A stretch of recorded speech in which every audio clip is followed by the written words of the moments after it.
The government is struggling to accept my Canadian citizenship, specifically the piece of paper that says I'm a Canadian citizen.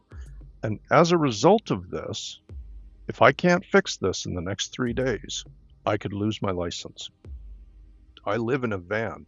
My driver's license, that's as essential as a key. When I was born, my parents were stationed in Germany, and as a result, I had both a German birth certificate and a piece of paper that said something to the effect of registration of Canadian citizen born abroad. First of all, that document was phased out. It's still valid, but it's phased out, and it was replaced in 2012 with a new one, basically a Canadian citizenship certificate. It's an 8 by 10 piece of paper with an official government number on the bottom of it. And I went in on Saturday to renew my driver's license, and I had to bring that piece of ID. They didn't know what to do with it.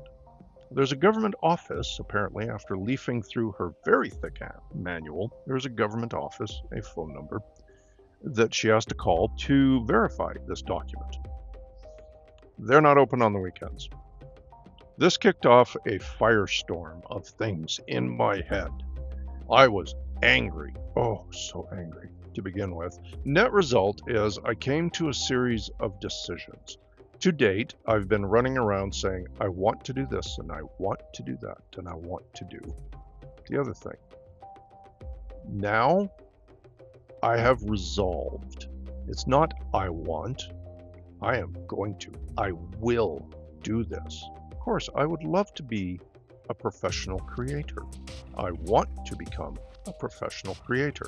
No, I am going to become a professional creator. Why? Well, it's fun, but beyond that, I want to quit my job. I want to be able to live and work wherever I want. If I was able to do that, the simple solution would have been to relocate back to British Columbia or maybe go east and try the Maritimes. I've never been there. I want to visit. But I can't do that. I am geographically bound by my employment. And switching employment, as we all know, is not a trivial task. Uprooting your life is hard enough, even when you just live in a van. This all rolls into my ultimate quest to retire, which is to say I have no retirement plan, or I do not have the means to retire. That was taken care of some time ago. It's been a long road to recovery, and essentially if you try and build a traditional retirement plan and you start in your late 40s, it doesn't work well. The traditional advice assumes that you start in your 20s, 30s at the latest. Yeah, it's gone. So I needed a new plan, and I've always intended to start a business. Just didn't know what, because I knew, and I know, it has to be sustainable. It has to be something that I enjoy doing. Took a long time to figure it out, but here we are. I enjoy making these videos. So I've set a goal. I'm giving myself 3 years, and it may not be anywhere near long enough. I don't know. I have no idea if it's a realistic time frame, but it's the time frame I'm giving myself to get 50,000 subscribers to this channel. I do know that I have to learn storytelling. I have to learn it for YouTube specifically. I do know that I have to deliver valuable content, something worth watching, in other words. I got to give you a reason to click in. I got to give you a reason to stay once you're here. And I haven't really been doing that to date. Decision number 2, get back to riding my bike. Believe it or not, this is going to sound strange, but believe it or not, it is riding my bicycle that kicked me off into the whole van life idea. I was watching mountain biking and cycling videos, and a lot of these guys lived out of their vans. They carried their bicycles from this race to that event to the other mountain, what have you. and they lived out of their vans. And I was like, you can do that? I thought only like stoned hippies did that, but I can do it too? Oh, that's exciting. And that's where that went. I went for my first ride of the year in mid-July today.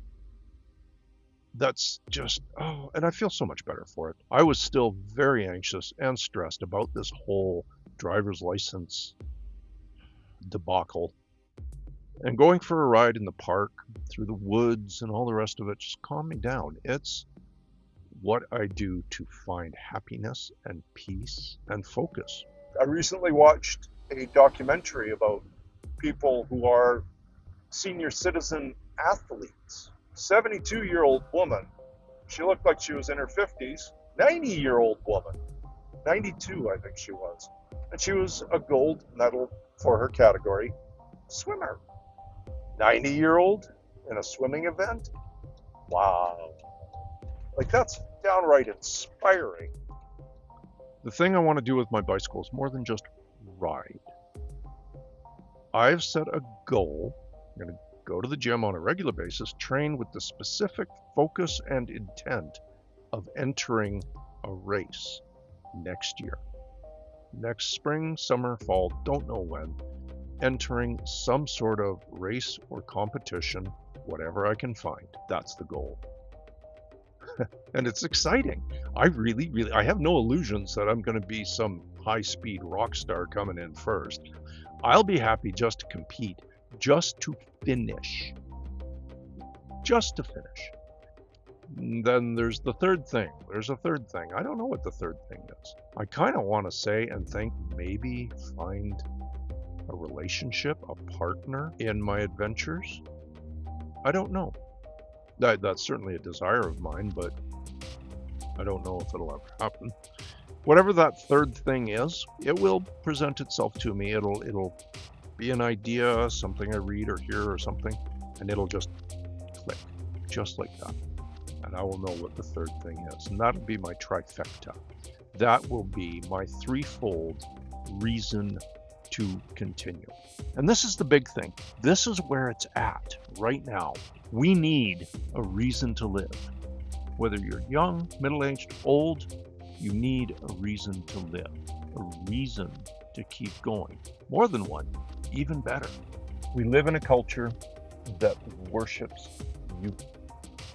Once you pass a certain age, they call it over the hill. You're all in a decline now. Sit down, Grandpa, be quiet. Don't strain yourself. We need strain. We need challenges. Yes, of course, we lose muscle mass. We're losing protein, and we must keep exercising to keep our bodies running. Cognitive decline is a thing. It can be slowed down. It can be stopped. There is some people are saying it can even be reversed. I like that idea. What is my reason? Well, yeah, I enjoy it, but I enjoy a lot of things. I don't want to make a business out of them. I don't want them to be my retirement plan. What is my reason? It's ultimately selfish. I want to be heard. I feel that I have lived a long and interesting life, and I have things that need to be said. Need to be said to my colleagues and peers, and they have things that I want to hear. Need to be said to the younger generations. And just to be clear, I am 100% open to learning from the younger generations. That's how I got into YouTube in the first place, really, like as a creator, I mean, not a consumer. Younger people turned me on to the power and potential uses of AI, a scary subject, especially for a lot of people of my generation. I don't know that I'll ever use it to create a video like the part that you see. That's always going to be me. The name is The Real Mark Paul, and I'm going to stick to that.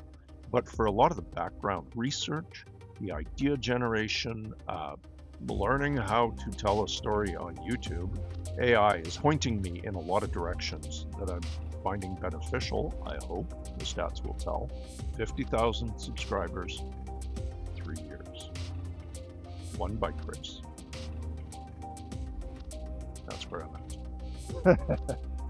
Okay, quick note before I let you go for the week. Thank you for staying this long. My license issue has been resolved. The little man in my head was making a lot more noise than was warranted, to be certain. In the end, it was a 5-minute phone call. Lovely lady on the other side of the desk. She did her thing. I got verified, my documentation got verified, and my new license is on the way, so heart attack averted. Have a wonderful week, everybody. We will see you again soon. And remember, always remember, you are awesome.